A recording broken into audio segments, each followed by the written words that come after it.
कुछ प्रश्न हैं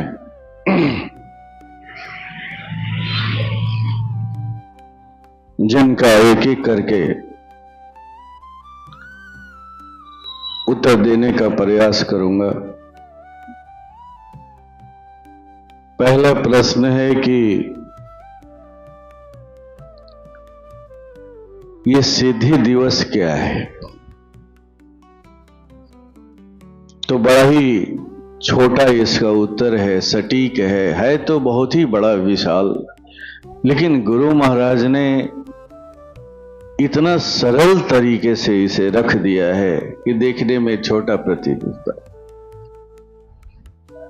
परम पूज्य कहते हैं कि जब साधक अधि चेतना से होते हुए अति चेतना में प्रवेश कर जाता है, केवल प्रवेश ही नहीं करता, एक विशेष समय अवधि तक वहां ठहर जाता है, तो यही है सिद्धि। और परम पूज्य गुरु महाराज साहब के सिद्धि दिवस के रूप में जो हम लोग ये उत्सव मनाते हैं, इसी समय के लिए मनाते हैं, जो कल का दिन है, 2 मई, क्षमा करेंगे 2 अप्रैल। परम पूज्य गुरु महाराज साहब को एक विशेष आदेश मिला था। कहते हैं कि चेतना की मृत्यु नहीं होती, शरीर की मृत्यु होती है, लेकिन वहां सब कुछ उल्टा होता है। पुरानी चेतना की मृत्यु और नई चेतना का जागरण।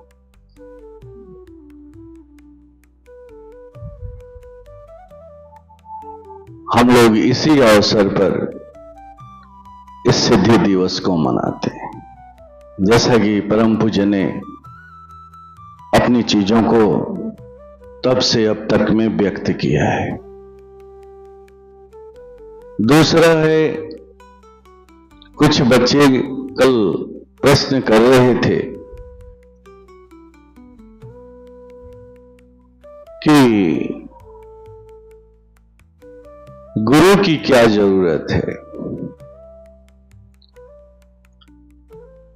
स्वाभाविक है, कौतूहल आज के समय काल के अनुसार ऐसे कौतूहल मन में उठते हैं, बहुत लोग तर्क देते हैं। क्या एकलव्य की तरह उनकी चीजों को अपने अंदर में उतारा नहीं जा सकता है?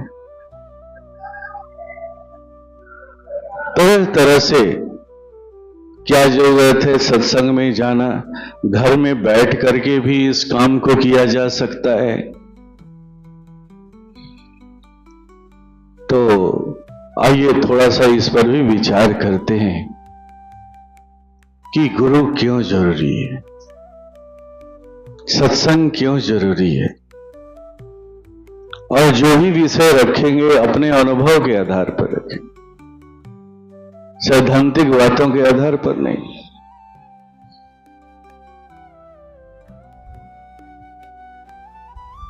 हम मानवों की स्थिति कैसी है? तो ठीक पानी की उस बूंद की तरह है। पानी के उस बूंद की तरह है। जब सूर्य का उदय होता है तो पानी का वाष्पीकरण भी होता है, वो धरातल से उठ करके आकाश में जाता है, बादल बनता है, फिर आपस में टकराता है और फिर धड़ाम से नीचे गिर जाता है। यही है आपकी हद, यही है एक मनुष्य का हद। वो कभी भी क्षोभ मंडल से ऊपर नहीं जा पाता है, स्वयं के प्रयास से, निज के प्रयास से। कितना भी वो प्रयास कर ले।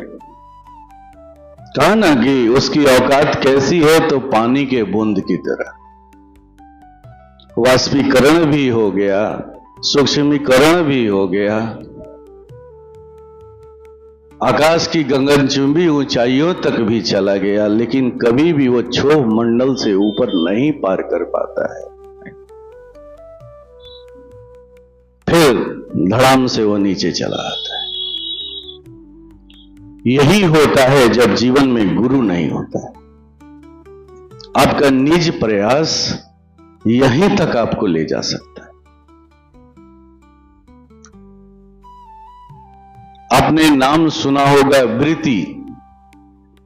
वृत्ति किसको कहते हैं? तो वृत्ति वृत्त शब्द से बना है। वृत्त का गुण क्या है?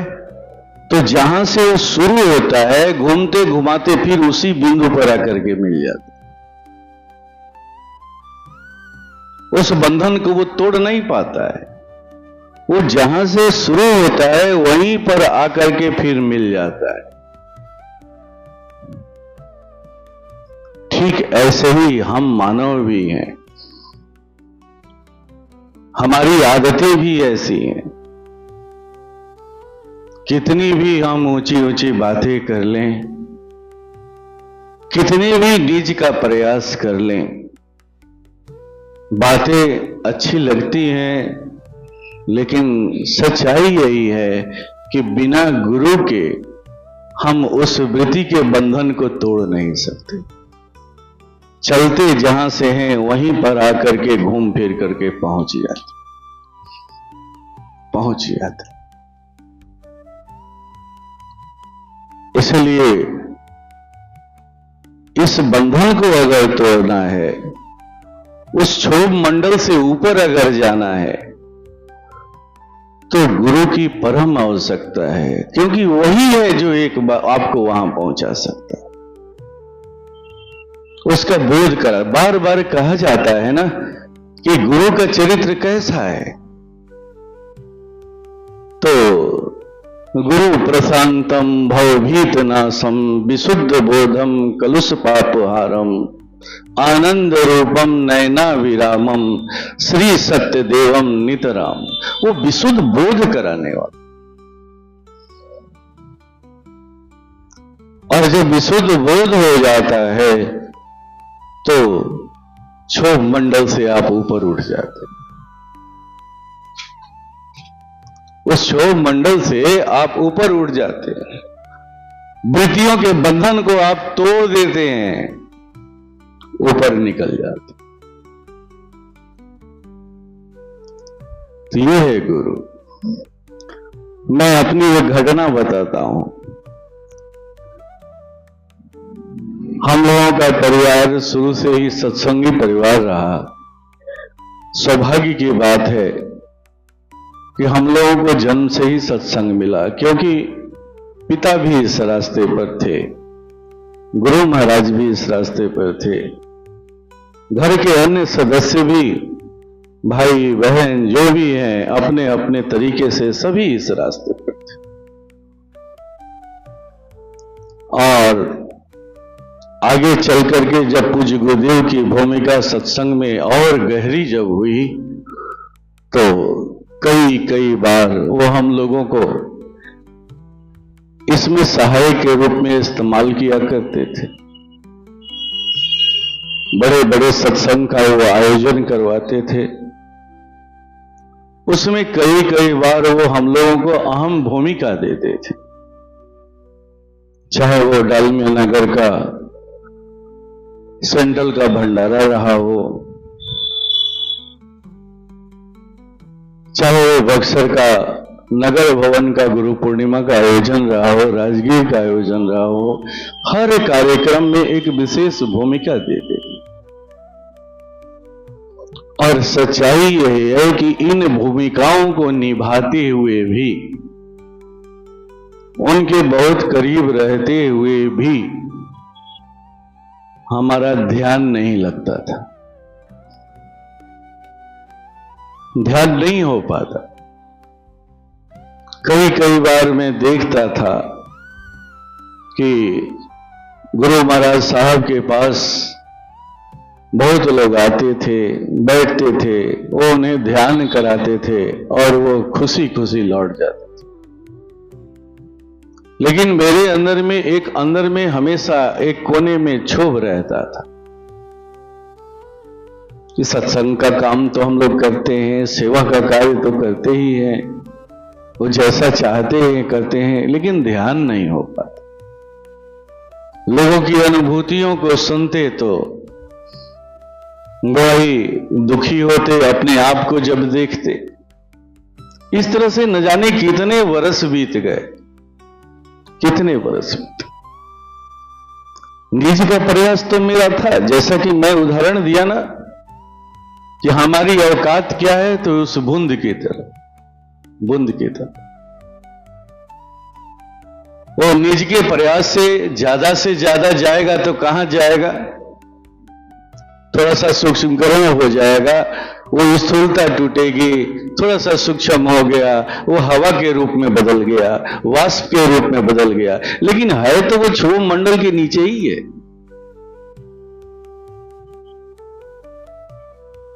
ठीक यही ये स्थिति बनी रहती है।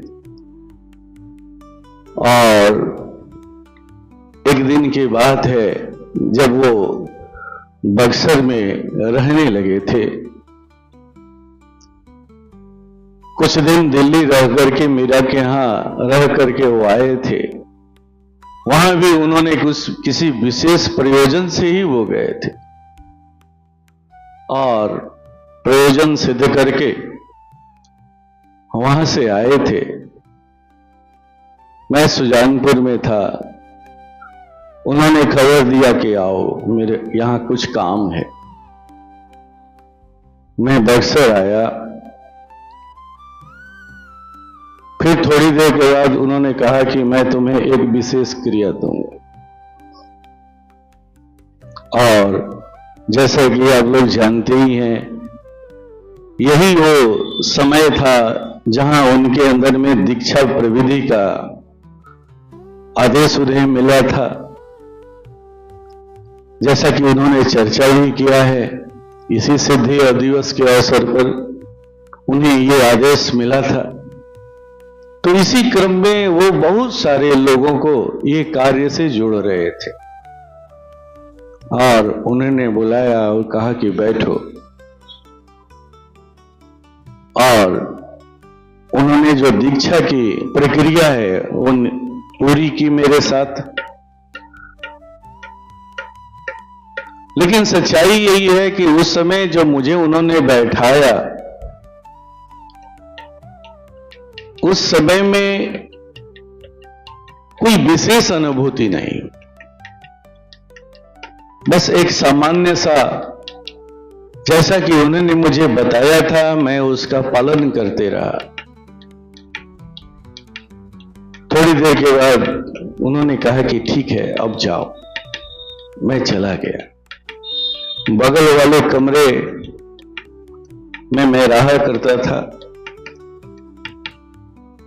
लेकिन एक चीज हुई मेरे अंदर में कि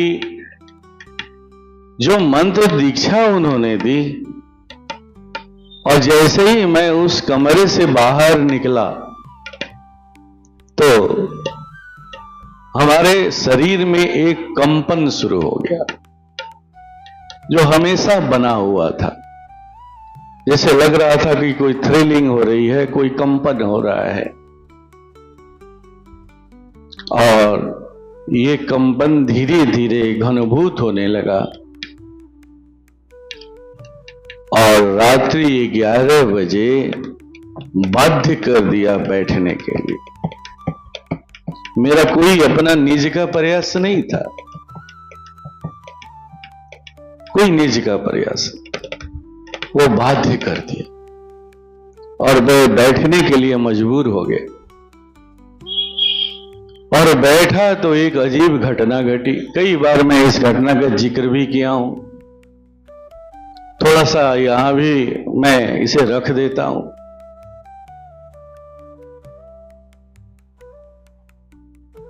थोड़ी देर के बाद जब मैं बैठा तो एक घटना घटने लगी। मैं गलना शुरू हो गया, ऊपर से नीचे की तरफ मैं गलता जा रहा था।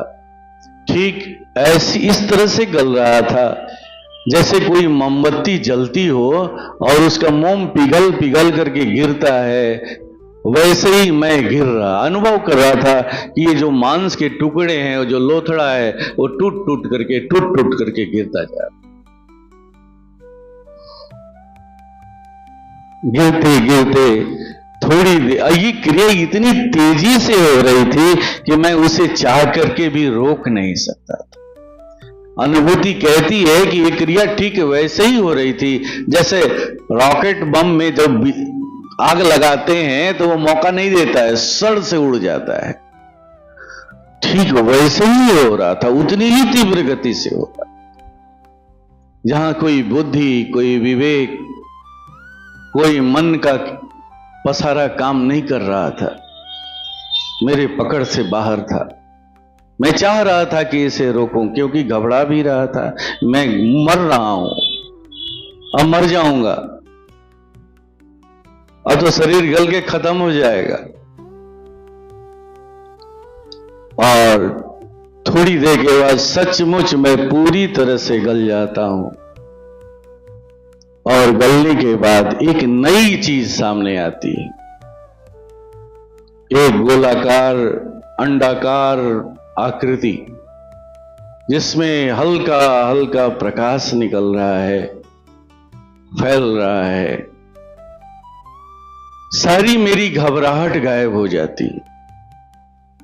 मेरा अस्तित्व तो मुझे नहीं दिखाई दे रहा है, अपना शरीर तो नहीं दिखाई दे रहा है, बस केवल वही आकृति दिख रही है और सारी घबराहट गायब हो जाती है। एक असीम शांति का अनुभव हो रहा है।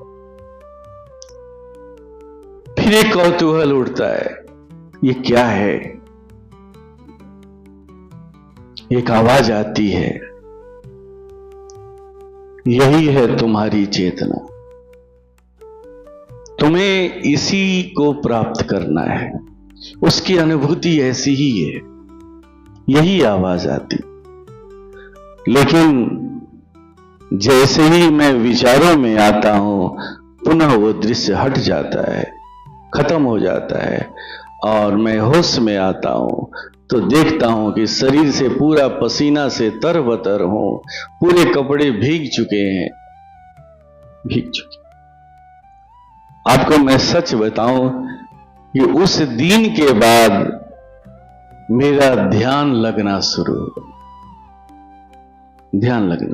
उसके पहले मैं कितना भी प्रयास करता था, 15-20 वर्ष उसमें बीते होंगे, कितना भी प्रयास करता था, ध्यान नहीं होता। तो जो ये बात कही जाती है, विशुद्ध बोधम कलुष पापोहारम आनंद रूपम नयना विरामम श्री सत्यदेवम नितराम रम्यमी, ये जो बात कही जाती है, इस बात की सत्यता का भान मुझे उस दिन हुआ। ये है गुरु, कैसे हमें उस क्षोभ मंडल के दायरे से बाहर निकालता है, तोड़ करके, एकदम तोड़ करके, हथौड़ा मार करके तोड़ करके बाहर निकलता है, और उस अवस्था में आपको ले जाता है जहां आपको वो बोध कराता है। और जब ये बोध हो जाए, ये एक चस्का लगाया उन्होंने, ऐसा नहीं कि मुझे वो अवस्था दे दिया। अब आपको अपने निज प्रयास से वहां पहुंचना है। लेकिन उन्होंने एक बार स्वाद तो जरूर चखा दिया कि उसका स्वाद कितना अद्भुत है। अब आपकी यात्रा कभी अंधेरे में नहीं होगी, आपका लक्ष्य आपके सामने होगा, आपके प्रकाश में होगा, आप उसी प्रकाश में चलेंगे। यही है विशुद्ध बोध।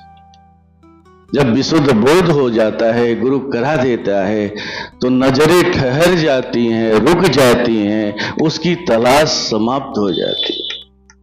अब उसे किसी की जरूरत नहीं है, उसके सामने कोई भगवान नहीं है, भगवान का कोई अस्तित्व नहीं है, जो है सो गुरु का ही अस्तित्व।